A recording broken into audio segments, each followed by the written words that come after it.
Hello friends, आपके अपने YouTube channel MIM news bulletin में आपका हार्दिक स्वागत है। बिहार STET 2019 के शिक्षक अभ्यर्थी 7वें चरण की माध्यमिक एवं उच्च माध्यमिक शिक्षक बहाली की प्रतीक्षा में हैं, लेकिन अब वह आश्वस्त हैं क्योंकि शिक्षा विभाग के प्रधान सचिव संजय कुमार ने उन्हें ये ट्वीट करके आश्वासन दिया था कि छठे चरण की शिक्षक नियोजन प्रक्रिया जैसे ही पूर्ण होगी तभी वह 7वें चरण की शिक्षक बहाली आरंभ कर पाएंगे। लेकिन STET सर्टिफिकेट को लेकर अभी तक कोई भी जानकारी शिक्षा विभाग द्वारा नहीं दी जा रही है, जिसके कारण अभ्यर्थी काफ़ी परेशान हैं। और छठे चरण की नियोजन प्रक्रिया कब पूर्ण होगी, ये शिक्षा मंत्री ने कल स्वयं ही बताया है। एक इंटरव्यू के दौरान उन्होंने स्पष्ट कर दिया है कि पंचायत चुनाव होने से बहाली प्रक्रिया पर कोई भी असर नहीं पड़ेगा। तो चलिए, यह खबर अखबारों ने प्रकाशित की है, इस पर पहले एक नज़र डालते हैं। लिखा गया है कि शिक्षक बहाली में पंचायत चुनाव का इस प्रक्रिया पर कोई असर नहीं होगा। प्रारंभिक स्कूलों के चयनित अभ्यर्थियों को अक्टूबर तक मिलेगा नियुक्ति पत्र। तो प्रारंभिक स्कूलों में 90,762 शिक्षकों की बहाली के लिए अंतिम रूप से चयनित अभ्यर्थियों को अक्टूबर के पहले नियुक्ति पत्र मिलने की संभावना नहीं है। बहाली प्रक्रिया पर पंचायत चुनाव का असर नहीं होगा। तीसरे चरण की काउंसलिंग की तिथि इस माह के अंत तक जारी हो सकती है। शिक्षा विभाग का लक्ष्य है कि सितंबर में तीसरे चरण की काउंसलिंग करा ली जाए। रिक्त सीटों के लिए अभ्यर्थियों को एक और मौका देकर अंतिम रूप से सभी चयनित अभ्यर्थियों के सर्टिफिकेट की जांच कराने के बाद ही नियुक्ति पत्र दिया जाएगा। काउंसलिंग पूरी होने के बाद शिक्षा विभाग समग्रता से सभी नियोजन इकाईवार समीक्षा कर रिक्तियों का आकलन करेगा। फिर अभ्यर्थियों को एक और मौका दिया जाएगा ताकि विषय और कोटि के हिसाब से रिक्ति भरी जाए। विभाग के अपर मुख्य सचिव संजय कुमार ने कहा कि शिक्षक की बहाली प्रक्रिया पहले से चल रही है, इसलिए पंचायत चुनाव के कारण बहाली प्रभावित नहीं होगी। तो यह एक अच्छी खबर निकल कर आई है। चुनाव आचार संहिता के अनुसार नई नियुक्ति की प्रक्रिया शुरू नहीं की जा सकती है और प्रारंभिक स्कूलों में 90,000 शिक्षकों की बहाली के लिए 2 चरणों की काउंसलिंग पहले ही हो चुकी है। पंचायत से नगर निकाय तक के लगभग 9,000 विभिन्न नियोजन इकाइयों में लगभग 2.5 लाख अभ्यर्थी हैं और अब तक हुई काउंसलिंग के आधार पर लगभग 40,000 सीटें खाली रहने की संभावना है। नियोजन इकाइयों में कोटि और विषय के हिसाब से अभ्यर्थी नहीं मिलने के कारण लगभग 40 से 45% सीटें खाली ही जा रही हैं। 50% सीटें यानी लगभग 45,000 पद महिला अभ्यर्थियों के लिए आरक्षित हैं। कोटिवार महिलाओं के रिक्त सीटों के लिए अभ्यर्थी नहीं मिलने से इस कोटि में भी लगभग 35 से 40% सीटें खाली ही जा रही हैं। तो आपको याद होगा कि शिक्षा मंत्री विजय कुमार चौधरी ने कहा था कि महिलाओं की जो सीटें खाली जा रही हैं उस पर वह उसी कोटि के पुरुष अभ्यर्थियों को तीसरे चरण की काउंसलिंग में एक मौका दे सकते हैं। तो कल शिक्षा मंत्री विजय कुमार चौधरी ने यह भी कहा कि हमारा लक्ष्य है कि अक्टूबर के अंत या नवंबर के शुरू तक प्रारंभिक स्कूलों के शिक्षकों की बहाली प्रक्रिया पूरी कर लें। इसके लिए विभाग की तैयारी पूरी है। उन्होंने कहा कि 2 चरणों में अधिकांश नियोजन इकाइयों की काउंसलिंग तो पूरी हो चुकी है और काउंसलिंग पूरी पारदर्शी तरीके से कराई जा रही है।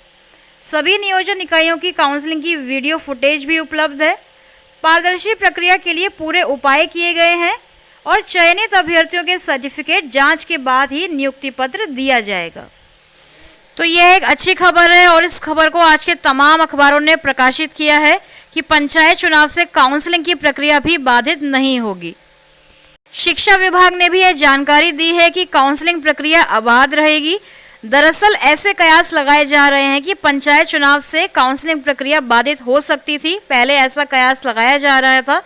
विभागीय सूत्रों के मुताबिक पहले भी ऐसा अनुभव रहा है कि पंचायत चुनावों से पहले से चल रही नियोजन प्रक्रिया पर असर नहीं पड़ता है और शिक्षा विभाग अभी तीसरे चरण की काउंसलिंग के लिए रिक्त रह गई सीटों का पता लगा रहा है और दूसरी वजहों से भी जहां काउंसलिंग नहीं की जा सकी उसके बारे में भी पड़ताल की जा रही है। पंचायत चुनाव की अधिसूचना 24 अगस्त को जारी हो जाएगी, तो उसकी अधिसूचना की तारीखों को ध्यान में रखते हुए ही तीसरे चरण की काउंसलिंग की तिथि निर्धारित की जा सकती है। तो STET अभ्यर्थियों के लिए भी यह एक अच्छी खबर है कि पंचायत चुनाव का कोई खास असर तीसरे चरण की काउंसलिंग यानी छठे चरण के शिक्षक नियोजन पर नहीं पड़ रहा है, तो अगर जल्दी ही छठे चरण की नियोजन प्रक्रिया पूर्ण होगी तभी हम सातवें चरण की प्रक्रिया के बारे में सोच सकते हैं। तो यह एक अच्छी खबर आज निकल कर आई है।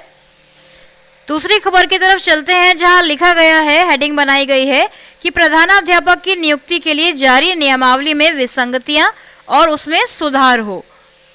तो कुछ दिनों पहले ही बिहार सरकार के शिक्षा विभाग द्वारा प्रधान शिक्षकों की नियुक्ति के लिए नई नियमावली जारी की गई थी, जिसका विरोध शिक्षक संघ ने किया है। विभिन्न शिक्षक संघों ने कहा है कि प्रधानाध्यापक की नियुक्ति के लिए जारी नियमावली 2021 में कई विसंगतियां हैं और उसमें सुधार की अत्यंत आवश्यकता है। संघ के महासचिव ने कहा है कि प्रधानाध्यापक के पदों को प्रोन्नति का पद माना गया है, लेकिन नियमावली संशोधित किए बगैर नई अधिसूचना 18 अगस्त को जारी कर दी गई। इसमें उत्क्रमिक माध्यमिक विद्यालयों में प्रधानाध्यापक के पदों पर प्रतियोगी परीक्षा से नियुक्ति का फैसला लिया गया है।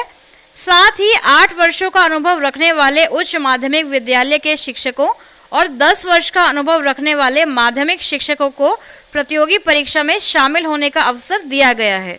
जबकि ज्ञापांक 1500 दिनांक 22 जुलाई 2019 के तहत वरीयता के निर्धारण के क्रम में उच्च माध्यमिक विद्यालय के शिक्षकों और माध्यमिक विद्यालय के शिक्षकों के बीच 4 वर्ष के अनुभव का अंतराल रखा गया है और इस प्रकार इस नियमावली में यह बिंदु भी भेदभावपूर्ण है।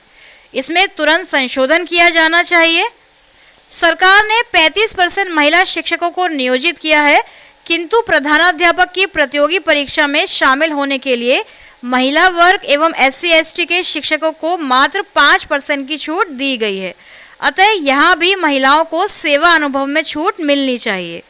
तो फ्रेंड्स, प्रधानाध्यापकों की नियुक्ति के विरोध में सभी जो संगठन है, शिक्षक संगठन, वह एक हो गए हैं और सभी सेवा शर्त नियमावली के अनुसार प्रधान शिक्षक की नियुक्ति नहीं किए जाने के लिए विरोध कर रहे हैं, क्योंकि पहले प्रधानाध्यापक के पद पर 50% पूर्व से कार्यरत शिक्षकों को वरीयता के आधार पर पदोन्नति देकर पद स्थापित किया जाता रहा है, लेकिन अब इसे BPSC द्वारा भरे जाने की बात की जा रही है, जो सरासर कार्यरत शिक्षकों के साथ नाइंसाफी है।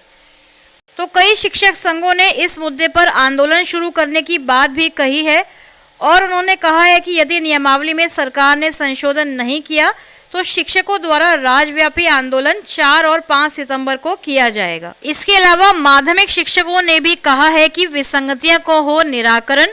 उन्होंने प्रारंभिक विद्यालयों में प्रधान शिक्षकों के पद सृजन के सरकारी फैसले का स्वागत तो किया है, लेकिन इससे संबंधित नियमावली के प्रावधानों का विरोध साफ स्पष्ट कर दिया है। इससे अगली खबर CTET अभ्यर्थियों के लिए है कि CTET परीक्षा अब ऑनलाइन ली जाएगी।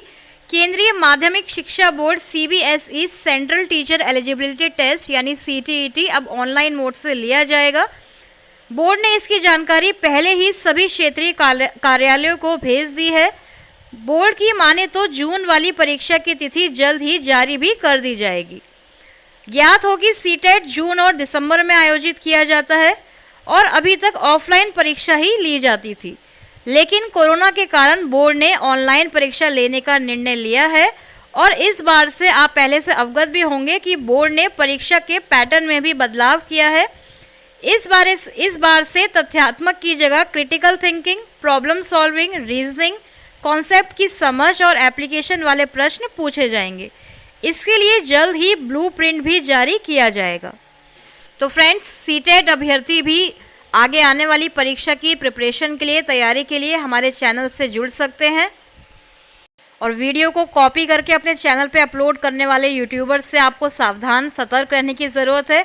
इसी तरह बिहार STET व शिक्षक नियोजन की खबरों को ओरिजिनल फॉर्म में MIM न्यूज़ बुलेटिन चैनल पर पाने के लिए हमारे चैनल को सब्सक्राइब करें एवं बेल आइकन दबाना ना भूलें। Thank you for watching.